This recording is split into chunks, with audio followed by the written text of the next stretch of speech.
या जुलै महिन्यात BLOच्या घरभेटीनंतर सर्व इन्युमरेशन फॉर्म भरून घेतल्यानंतर त्याच्यानंतरचा महत्त्वाचा टप्पा आहे 5 ऑगस्ट रोजी निवडणूक आयोगातर्फे प्रारूप यादी आणि ASDD यादी जाहीर करण्यात येणार आहे. प्रारूप यादीमध्ये ज्या सर्वांनी इन्युमरेशन फॉर्म भरलेले आहेत, मग कोणाचं मॅपिंग झालेलं असेल किंवा नसेल, त्या सर्वांचे नावं प्रारूप मतदार यादीमध्ये असतील आणि म्हणून इन्युमरेशन फॉर्म भरणं गरजेचं आहे. ASDD यादीमध्ये A म्हणजे ॲब्सेंट म्हणजे गैरहजर अशा लोकांची नावं असतील.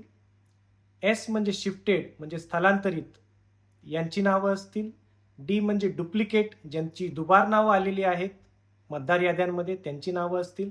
आणि D म्हणजे डेड मृत अशा ASDD यादीमध्ये लोकांची नावं असतील. ह्या दोन्ही याद्यांवर आपलं लक्ष असणं गरजेचं आहे. प्रारूप यादीमध्ये नाव आलं तरी पण आपल्याला काळजी घेणं गरजेचं आहे, कारण की इलेक्शन कमिशन त्या यादीमध्ये आलेल्या लोकांना देखील नोटीस बजावू शकतं. आणि जर ASDD यादीमध्ये आपलं नाव चुकून आलेलं असेल तर आपल्याला तात्काळ फॉर्म नंबर 6 भरून त्या मतदाराची नवीन मतदार नोंदणी करणं आवश्यक आहे. त्यामुळे दोन्ही याद्यांवर आपलं लक्ष असणं गरजेचं आहे. धन्यवाद.